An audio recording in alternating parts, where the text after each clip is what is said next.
Actors Laura Carmichael and Tom Felton. As Seretse Khama, David Oyelowo, who's also producer. Director Amma Asante. Lead actress Rosamund Pike. And Jack Davenport and Jessica Oyelowo.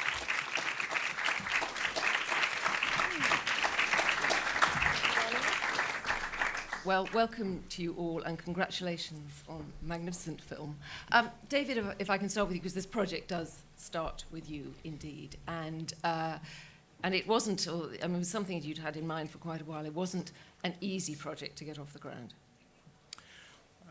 No, morning, everyone. It wasn't an easy project to get off the ground, but the way it happened is in 2010, I was doing a film called 96 Minutes in Atlanta. The producers of that film, Justin Moore-Louis and Charlie Mason, had optioned a book by Susan Williams called Color Bar, and it was basically about the relationship between Seretse Khama and Ruth Williams, and it was the image of them on the cover of the book that arrested me. This young man in a trilby and trench coat and this beautiful woman next to him. I read the book and it became an obsession with which I dragged anyone and everyone I loved working with and who I felt was talented and would share my passion. And that basically constitutes a lot of the people who ended up helping make the film. Amma, your last film, Belle, had a very romantic story in the foreground and sort of politics in the background. Here, it's an extremely complex mix of the two, and indeed, the sort of the panorama of the landscape and the very intimate domestic interiors. I mean, how do you set about balancing those? It was very difficult. I mean, it was a constant balance right the way through development, through shooting the film, and of course, in the edit, we were balancing those two things right the way through to the final cut, and it was very, very difficult. And even once you finished, you can't help asking yourself the question: Is the balance right? I think it is. But for me, love story allows you to bring the intimacy to the story, and the backdrop for me should always be political in some way, or big world in some way, universal in some way, in a big world way, and that's what both Belle and A United Kingdom, I think, bring in many ways. So it was very important for me that the balance was right on both. Rosamund, it's almost impossible to resist the sheer personality of Ruth. I mean, she's wonderful. What was it that struck you first of all? Presumably, when you read the script rather than the biography. Yeah, I mean, Ruth is. I'm glad you say that. I find her spirit so gorgeous somehow. And David wrote to me, and he first sent me these photos of that were taken by a very good photographer, Margaret White, who did some photographs of Ruth and Seretse when they had begun and undertaken their life in Botswana together. And there were these close-ups of these faces, and I opened those photos before I looked at the script, and I was moved to tears by them in a sort of immediate, strange way that I don't quite understand even now. But I think it was that somehow you saw the love, and you somehow underneath that saw what it had cost them. And I think that was all in those photos. And I then read the script, and I just found, Ruth has tremendous pluck, which is not something, I don't think that's a word we even use these days. It's a kind of, it feels very dated, but it's such a wonderful quality. And it was the way she just went for it with a sort of heartfelt yes, saying yes to life, it seemed like. And, in these days of dithering and moments of indecision, the certainty with which she undertook her love and commitment to her marriage, I found it inspiring. Jack and Jessica down at the end. Hi. As the Cannings, I mean, you could be, if you like, the pantomime villains. But I mean, what if you like. If you like. But at the same time, I think underneath both of them, you see a kind of uncertainty that they can tell things are changing, and they really don't quite know how to deal with it. Yeah, I mean, when I first read the script, you're absolutely right. There's a danger that, the people who embody empire could be a bit moustache twirling. Well, not obviously in your case, but hopefully, but we gave it a good go. But because the story's true, I personally had no sort of qualms about having a go at this character, because there's actually something rather delicious about watching. This is not a wildly approximate version of how the empire behaved towards Seretse and Ruth. It was appalling, and I hope you do notice that both of our characters at times are a little unsure about, because you're right, they do sense that the change is in the air, but at the same time they're operating with a manual that is becoming increasingly out of date. If this was a fictional story, I think it would be. There's a danger that this side of the story would look perhaps unbelievable, but then at the same time, it's one of those situations where like that no one made this up. This actually happened. So yes. Hopefully it wasn't too pantomime-y, but I do wear a white linen suit in the middle of Africa, so that's faintly ridiculous. But I think And a big hat. It's the employment of kind of etiquette and manners, isn't it, perhaps, Jessica? That's the thing that is so powerful in that old establishment. Yes, there's the thing with these people is, as Jack said, they're absolutely real, and they fully believed what they believed in. And they believed in etiquette, and they believed in certain standards. However off their standards may be, they believed in them. So if you want to keep away from pantomime, you have to put yourself in their shoes and see that their world is crumbling and what that means to them. And do your best as an actor to embody somebody else's belief system, however far away it is from your own. I've known about this story for a very long time as well. David's my husband. This is a story very close to our hearts. So to be able to play the person that's trying to pull these two apart was a challenge, but Lady Canning, believed what she believed. So you just have to put yourself in their shoes and see that it was real and true for these people, that their whole life was threatened by the love that Ruth and Seretse had. Tom, you're no stranger to playing perfidious insofar as... I'm not sure if I know what that means, but I'll take it. Well, in this context, I mean, Draco Malfoy to Lancaster is a bit of a jump. But on the other hand, this is the guy who, again, is having to sort of shift and is always, although he represents a very powerful kind of empire, is actually often a bit behind the curve, isn't he? Yes. To sort of continue really on what Jack was saying, I don't see these individuals as villains at all, really. They're just sort of byproducts of what the system entails at the time. Granted, they're not the nicest of people, possibly, but really it's fear that they're working out of, and they're terrified that the status quo and the generations of hard work from their ancestors is going to go to waste, really, and the world will turn on its head. And Amma has a wonderful ability to do that. I was lucky enough to work on her last project as a somewhat villainous chap as well. But I found them very human in a weird way, and I find it quite easy to sort of empathise with their position, despite it not really aligning with today's standards. To me, it shows a great way of how the shift happened almost overnight, and Seretse and Ruth's story was really one of the greatest events to do that in this realm, I think. Laura, as Ruth's sister, I mean, Ruth's sister is also a great character because of the support that she gives.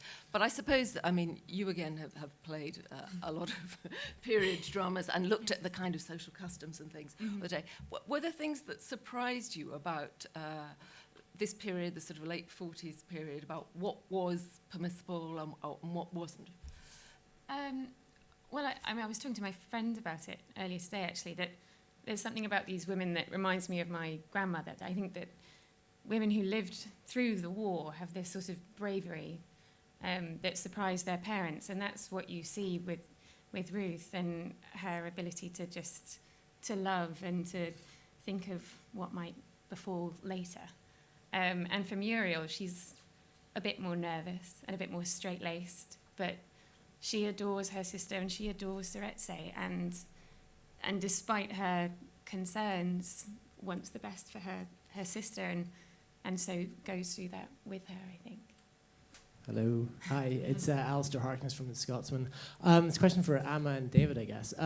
What was the reaction in Botswana to sort of largely, I guess, British production going over and telling a story that is actually quite important to their national identity as well? How were you embraced? What was it like working over there? And what was it like for the actors as well, playing those characters that are so integral to that country, playing it there with people who presumably remember the story and it was important to them as well?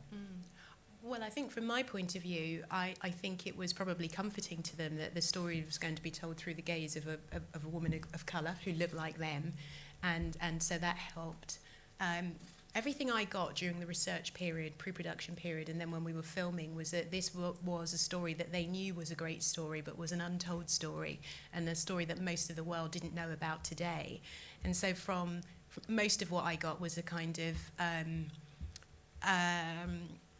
relief that the story was going to be told. But of course there was a curiosity about how they would be reflected on screen, how their country would be, how they would be as people. And I think for us it was about telling them why we had chosen first to shoot the film in their country. We very much wanted the DNA of the country running through our film, and that's why it was important for us to do so, and letting them know that that's why we had chosen it. And earning the respect. I think with something like this, it takes time. It's slow. It's not overnight. We were very respectful whenever we went to the villages, when we were scouting and choosing which village we would go to. We had to go through the chiefs of the village. We had to ask permission. Even though we weren't allowed to ask ourselves, we had to have representatives. We still needed to be there so that they could see the whites of our eyes.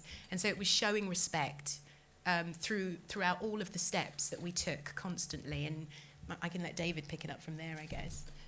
Yeah, I mean, what I found about actually shooting in Botswana is there was a generational divide. I mean, the story that we are highlighting took place about 70 years ago. So the older generation were very cognizant of the story, very delighted that we were shooting it in Botswana. There was a real chance and real pressure to shoot it in South Africa, where there is a better tax break, more of an infrastructure, but we were absolutely insistent about shooting it in Botswana. The current president of Botswana is Ruth and Seretse's son, and so there was support for us shooting there. But one of the things that really struck me is that the younger generation didn't know much about Ruth and Seretse at all. In fact, I remember arriving at the airport with my assistant, who's a black lady herself, and the driver, who was about 30, maybe 35, Botswana gentleman, looked at my assistant and said, "Oh, so will you be playing Ruth?" I was so taken aback by that. But, you know, that their history that they are taught in schools is David Livingstone. It just goes to show that the byproduct of any colonialist, or, you know, in this instant it was a protectorate, but still that's the residue of colony, is the history that ends up getting taught because of the allegiance and lost. So it really made it doubly important to not only tell the story there but get it right, because of how even their history had been, as Amma says, lost to them. And I really think it just made us redouble our efforts to do the story justice. Yeah. I remember one girl on an aeroplane saying to me, "Oh yes, I know about Seretse. She was from Botswana. She was actually from Seretse." And she said, "He married royalty, didn't he?" And I said, No. She married royalty. You know. Yeah.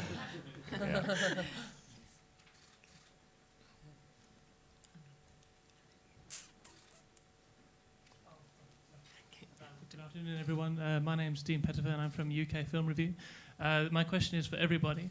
I was wondering, what lesson did you take from your previous film experience that helped you with this experience in the United Kingdom, and what lesson did you take from your work on United Kingdom that will help you in your future film work?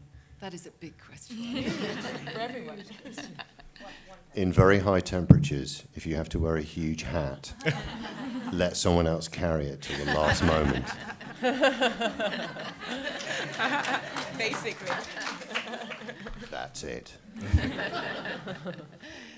Anybody else like to tackle that one?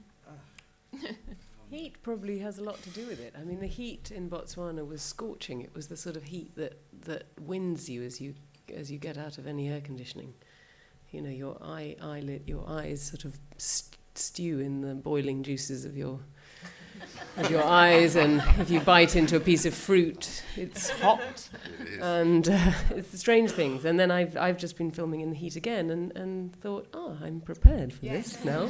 Actually, very funny to follow that up. I remember Jessica's first day on set in Botswana, and Rosamund had been there for quite a while, and we had all experienced the same thing when we first arrived, this sense of, oh my God, how will I think in this? How will I be creative in this? Probably except for David, who's done it many times before. And you have! And I remember Jessica saying, Amma, is this it? Is there anything we can have to cool the room down? And I said, no, Jessica, this really is it. And I looked across at Rosamund, who was doing a hospital scene in bed at that particular point, who had totally acclimatized and was totally cool with it and was just eating watermelon from the bed. And I was like, she's done it, she's acclimatized, when actually I haven't yet. So it is that sense of once you've done that heat, and know you can think in that heat and be creative in that heat, that you can obviously, you can do it again. I knew how to do it in the cold, but I just didn't know how to do it in that heat until now, really. But everything that everyone's saying here is also a reason why, whenever you can, you want to shoot in the place the events took place, because the juxtaposition of that heat, and then when we came to London to shoot the London portion, is a part of the story, and what the couple experienced themselves, and what they were gaining and giving up also, and literally we went from those ridiculous temperatures to shooting in London just -3. I remember just going into exactly. the. I mean, wow, that was night and day. It was -3, and I felt like I'd never felt cold like it, even though I'd felt colder. Yeah. But the body had acclimatized to the heat, and it was just a complete shock coming out into that cold. But it's really good to be able to train your brain to still work with those extremes, I think. Amma wore lots of big hats. Thank you. I'm a fashionista, for goodness sake. Hello, I'm Maureen Goffler from Agence France Presse. Last year it was women. This year, a big theme of London Film Festival is diversity and how to shine more on black stars. So you are the opening shining black stars. What, according to you, is necessary, needs to be done to improve diversity in the world cinema today? Tom? I'm glad you came to me this week. How long have we got? Yeah, David. Okay. Go on. Look, I mean, all we're seeing here with the United Kingdom is a reflection of the country we live in. Amma directing this film shouldn't be special. It's special to me artistically, but it shouldn't be special that a woman, if women constitute 50% by and large of the population, Not a minority. Not a minority. But here we are still in that place. But my hope is that when people see this film, they will see themselves in both Ruth and Seretse. They will see this country's history. They will see us as people of African descent history and how that intersects with British history inextricably, and why we are very proud to call ourselves British, and where we're very proud to call ourselves Africans. And with time, it will just become less and less special. We could go into all of the reasons why, diversity remains an issue, but honestly, I think what I'm so proud of in terms of Pathé, a company that has been doing diversity for quite a while. You know, I also did Selma with them. They did Mandela, they did Pride, they did Suffragette last year. That's the difference, is those who are going to do it and those who are going to talk about it. Absolutely, absolutely. And that goes for producers also, that's financiers, that's producers, that's wonderful actors like Rosamund and Jack and Jess and Tom and all of the others who have chosen to come and work with us and contribute, bring their weight to this story, the weight of their box office, the weight of their profile, the weight of their importance, to add to David's, to add to whatever I might have, so that audiences want to go and see these films. Because I think it's a multi-pronged, solution that comes from so many different directions. It's audiences, it's producers, it's us as filmmakers taking responsibility for when we know we have a default character that could be something else, could be female, could be of another race or ethnicity, for instance. It's big, but it's simply doing more of what Pathé has chosen to do, simply doing more of what Rick McCullum, our producer, alongside David, have chosen to do, which is tell stories that are relevant to the world and happen to have slightly different characters to the one we've been traditionally used to seeing on screen. But also, isn't it true that a movie like this, when it's looking for distribution and people start looking at how it might fare, correct me if I'm wrong, but at the moment, isn't it, it's not compared, it's not put in a bracket with other love stories, it's put in a bracket with 12 Years a Slave, with Mandela, with, which bear no resemblance to this as a film. You are not wrong. Right, okay, so that's what as I've understood it, and really, the goal would be for this just to be seen in the canon of love stories, really, and the sort of the protagonists or the colour of their skin should be irrelevant, although it's part of the story. But in terms of just genre and how a film like this might fare in the cinema. Richard Fitzwilliams, Talk Radio Europe. A question for Amma. The fact that you're a woman director, of course, is a matter of considerable significance. Of course, last year, diversity particularly was promoting women. Yes. But it seems to me very good news, even if the statistics still aren't anything like what we would hope they would be. It does seem to me there are far more women directors directing important movies. Am I correct, just judging what I've seen in recent months? There are more, but there are not a lot. No, I think that's the answer in many ways. Somebody gave me the figure for black female directors yesterday during our junket, and it had doubled from when I did my TED talk a couple of years ago, where it was under 1%, and now it was about 1.4%. So when we put it into, when we talk about that intersection of black female directors, it obviously gets a tiny bit bigger, goes to about 7%, I think, roughly. Don't quote me on that, but somewhere around that. But as David said, we're not a minority. As women, we're not a minority. We're 50% of the population. We also play a large part in getting men to the cinema to watch these films. So, and oftentimes, that's to watch films with white men, between a certain age bracket on the screen. And women, and it's not to say that women directors will always direct women's stories, that's not to say that at all, but seeing the world through a female gaze from time to time shouldn't be an odd thing. It shouldn't be 1.4% of the time or 7% of the time when we are 50% of the population. So I would agree with you, it's definitely getting better, but it's not good.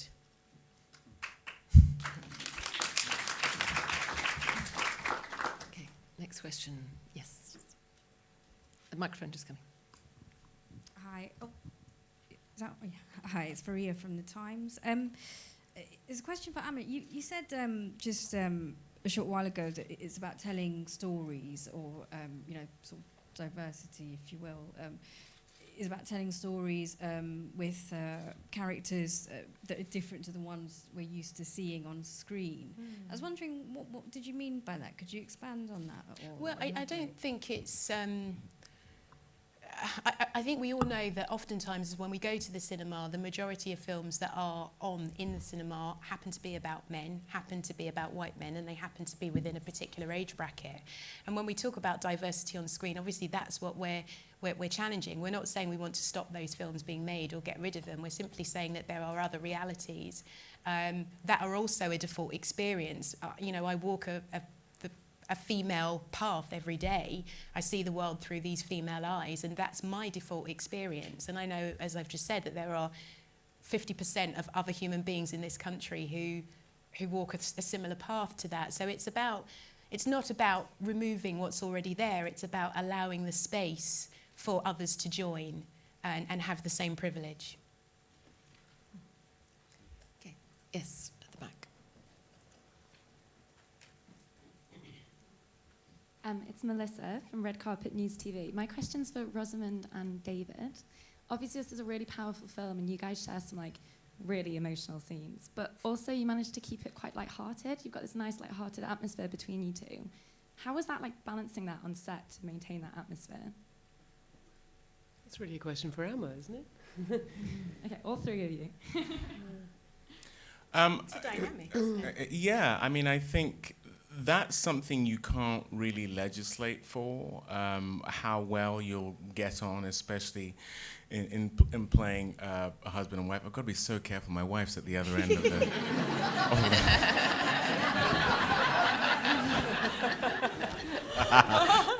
She's got the glare. But, you know, it began for me at Rosamund's reaction to the photographs I sent her. That wasn't very light-hearted, though, was it? No, but it was the beginning of knowing that we were on the same page about how we felt about these individuals, our passion for them, our respect for them, our desire to see their story told well and truthfully. And I think that is what enabled us to go for the emotional moment and go for the lightheartedness, because we so respected the love that they shared. It wasn't about being portentous or sanctimonious about it. It was about a celebration of these two people that we really admired. And I think that, for me anyway, that's where it flowed from, you know, and you know, being married to the lovely Jessica. You know, I know what that relationship is as well, and that, you know, she and I have been married for 18 years, and we have 4 wonderful children, and, you know, being in love is the most exhilarating feeling. It genuinely is, and that was what also drew me to this story. I wanted to see that. We so rarely see love on screen. We see lust, but this was an opportunity to really celebrate unashamedly how romantic and wonderful and powerful love is. And that, of course, is to do with laughter and chemistry and joy. That's a 3-dimensional life. We know that even when we're going through the worst of times, and hopefully if a relationship is real, you have to be able to laugh together through those times. And if you're really approaching this couple as a 3-dimensional real pair of human beings, then laughter must be a part of the journey. And we did share a real love of music. That was the first thing that they really were attracted to each other over, was this love of jazz and love of dancing and this kind of spirit of life that, you know, was part of their courtship. You know, I don't think they realised it would end in marriage at that point. And there's that scene which I love when we arrive in Palape, and Ruth is very taken aback to see that the hotel where they're going to spend the night has whites only at the door and on the door, and Seretse makes a joke about, you know, there being special dispensation for kings, even black ones, and then when they're in this hotel room, which sort of there's a sadness to it, because they hear music from the bar and they could be so easily enjoying that music, and then they just start dancing in the hotel room together. And that was kind of, I don't know if that was in the script or if we just did that. I can't remember. It was added later. But it was fun. All those moments that you can convert something quite serious into something to laugh about is, you know, I think we were trying to seek those out anyway. Also, if I could just add, as the representative in the film of trying to stomp all over any light moments, when I was doing the press kit for this, when we were making the film, I wasn't being facetious, but just to follow on from what David said about the representations one sees in movies, not so much of love, but of lust, essentially. You know, I think as audiences, we actually get quite tired of the sort of trope of like love conquers all, doesn't it? And to the point where you're kind of like, well, does it? Does it really? And here's the thing, yeah, it does. because they did, and this incredible, against all odds, deep love between two people helped topple an entire empire, and it really happened. And in that context, it sort of, I do think the kind of, you know, the broader emotional themes of the film say a lot more than, you know, a lot of the movies we get to see in a given year. So there you go. This is probably have to be the last question. Yes. Thank you. Sarah from Aesthetica magazine. Further to Jack's point there, I just wanted to ask you, Amma, there is so much historic depth and political depth to the film as well, especially with the question of sort of natural resources and so forth coming in at the end, which we knew was a way that a lot of neoliberal policies returned to Africa. Where, as a director, did you decide to pull back from giving too much information, too much emphasis on the politics and returning to the love story, and vice versa? How did you decide where to bring in this context well, to help us? When David first called me up at home and interrupted me from packing my things because I was moving. You thank me now. Yeah, thank you, darling. Look at me now. And the first thing he sent me actually was the photo essay that we then later sent to Rosamund of the real couple, the images that you see at the end of the film and more. And then eventually the script and Susan Williams' incredible book, Colour Bar. And the first thing I said to him when I called back is, yes, I've read the script. Can I give you a call at the end of the week because I'm moving? And he said, no, do it now. Give me your notes now. And one of my biggest thoughts was that, you know, nothing in this story should come without it passing through the prism of the couple's love.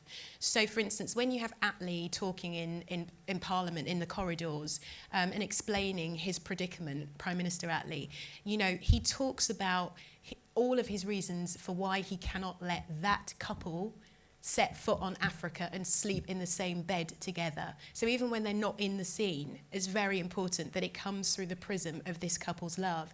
And that's what I tried to hold on to throughout, you know, as I say, the rest of development, the rest of, you know, shooting the film, and then right the way up until the last cut, which was, you know, very recently done, was to try and ensure that whatever we saw, it came through the prism of the couple's love, but had to be against a very strong backdrop of politics.